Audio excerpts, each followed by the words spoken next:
We've got some units that have gone 3 for 3. These are units that have been successful in every single thing they do in Dragon Ball Legends. Their release was immaculate. They get a platinum equipment and it just booms. Or first, maybe before that, they get a Zenkai and it's just super fulfilling. When there are characters like this, especially with the fact that Dragon Ball Legends is getting some life on it, we're 7 years into the game. We've got the mindset that units will be getting platinum equipment all the time, Zenkais, so we'd want them to be refurbished. Some units already had a great start with their release being immaculate, while others don't get the decency from the devs in any way, shape or form. Let's get into this. Now, I was only going to talk about the successful 3 for 3s that we have in Dragon Ball Legends, but this example must be mentioned to show what you shouldn't be like. We've got Legends Limited Bardock. I literally think he's the biggest failure in Dragon Ball Legends as a premium unit, because how do you end up this horrible? You fail on release, you fail with your Zenkai, and you fail with your platinum equipment. You had 3 opportunities to be good and you fumbled it every single time. The only value this guy adds to a team is having his Zenkai buff be valuable for Saiyans, and that's rough, man. Bench man, here we are.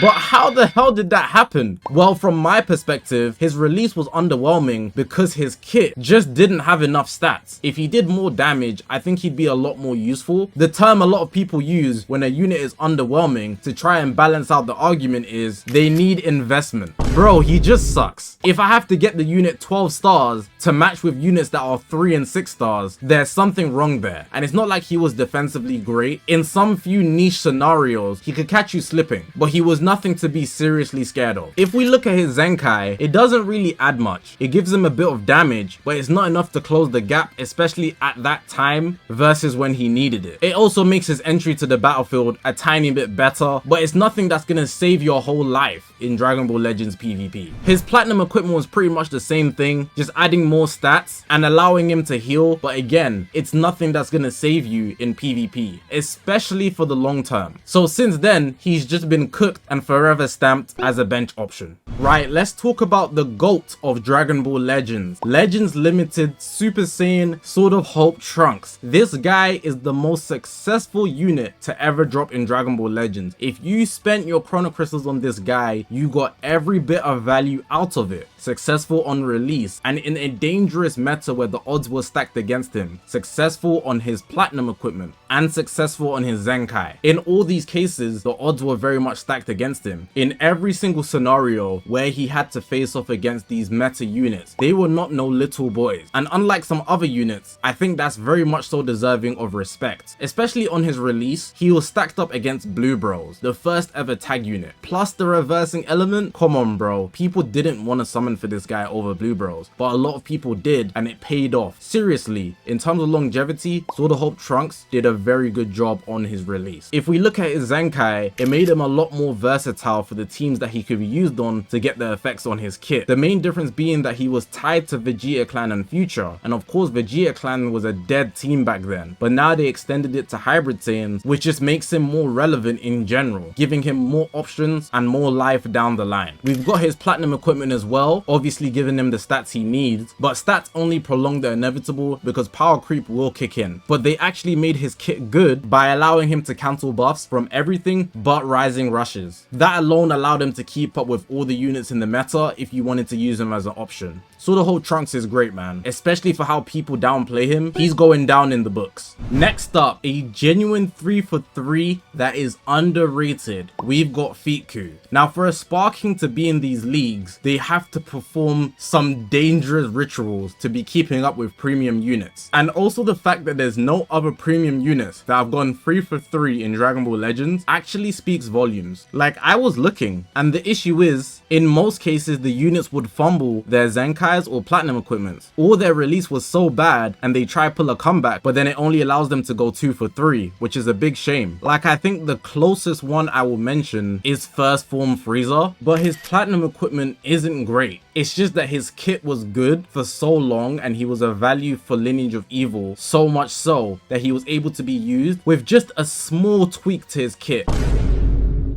especially considering how old of a unit he is. And I'd even argue his equipment isn't good because it's restrictive as well as his kit. So Feetku, man, how can I express how great of a unit you are as a sparking? He's a support unit, so he helps his team out a lot. I think him healing the team when he hits his ultimate arts is a very big addition for how he was able to survive early doors. He messes with sub counts with his green card, and this is all before Zenkai. You add the Zenkai on top, he's supporting his team even more by giving them health restoration and weakening their offenses, so their blue cards, ultimates, awakened arts, and they implemented a major combo break once his health gets really low, below 50% to be precise, but that's really low for a sparking. And increasing their cost, he's a real inconvenience on the battlefield to deal with. And I think the icing on the cake is that he's super tanky and he actually emits good damage. The tanking especially, a sparking on the level of absorbing hits at the same rate of Legends Limiteds and Ultras is outrageous in 2025 Dragon Ball Legends. This platinum equipment made him an amazing asset for Saiyan Saga. It gave him the stats he needed, but then he's also just strengthening what he's already good at. If you're not good at anything, they need to give you things you're good at, as some units have failed to do so. But he knows what he's good at, just majorly stopping the enemy's combo and also adding to the healing factor, which I heavily emphasized just a bit earlier. Feetku, you are generational, and you also will be one that will be spoken about for a long time. So I was looking for a lot of other options, right? And there's a lot of 2 for 2s, units that have only got their Zenkai or platinum equipment, and both of their release and one of those have been successful. There's only one I'm going to bring up, and that unit is Gogeta Blue, the Legends Limited, the OG. This guy got his Zenkai at the end of 2024 or at the start of 2025, depending on how you wanted to see it, and they actually didn't buff him enough for what they could have done to make him a real contender in the meta.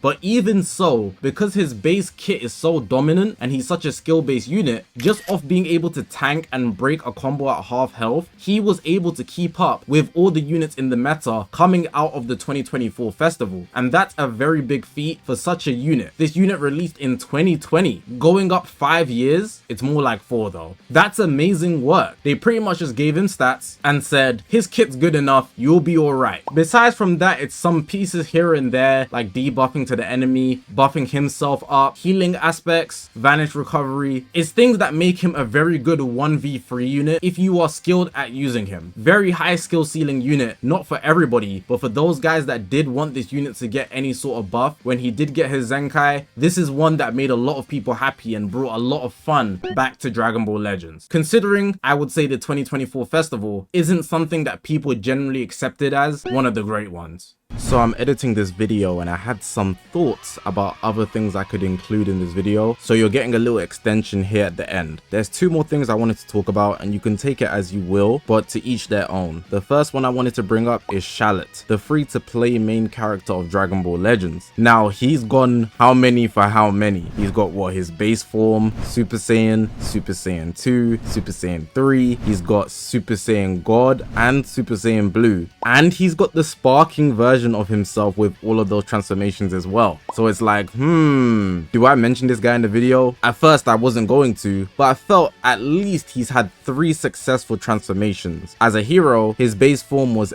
but his Super Saiyan form was valid. Super Saiyan 2 didn't really move much, but Super Saiyan 3 did a lot. Super Saiyan God was also very valuable, but Super Saiyan Blue, the game had advanced already by that point, so the impact on the game was very minimal, even though it's a good transformation. And then of course we got the sparking version. I wouldn't say any of the transformations really did anything when they dropped him as a sparking, but what I will say is when they dropped his platinum equipment, pretty much all of the forms were usable, subpar base and Super Saiyan. So we're gonna give him the green light for Super Saiyan, Super Saiyan 3, Super Saiyan God, and that's all as a hero. Then we're also gonna give him the green light for his platinum equipment, then for all of his transformations pretty much, but base and Super Saiyan suck quite a bit. And then on the other side, in the aspect I just spoke about, I mentioned the fact that some characters have so far gone 2 for 2. I could have mentioned a bunch more characters. There's a lot in the game that have only had either a platinum equipment or a Zenkai, but I just wanted to talk about Gogeta Blue because he's one of the most beloved units in Dragon Ball Legends. If I had to bring up another Legends Limited, I would have easily spoke about MVP 17 just based on how much value he's had in Dragon Ball Legends history. But I wanted to add on, Ultras are soon to be hitting that type of category. We've had a couple Ultras with platinum equipments and their release releases, some of them have been good, some of them have been bad. I'd say most of them have been okay, if not just good. So Goku Black Rose, I'd argue probably has the best release and platinum equipment, so he's a 2 for 2 for sure. Ultra Super Gogeta could be debatable. Ultra Broly, I think most people would argue he's definitely not 2 for 2. I don't think his release was bad, he was just snubbed because Super Saiyan 2 Gohan existed, and his equipment was also just poorly timed. Then we also have Super Saiyan Blue Kaioken Goku. I'd say his platinum was poorly timed, but the equipment was good. We should also put Hit in the box of a good platinum equipment and a release. He's an amazing unit. And then we can also put Ultra Super Vegito in that box.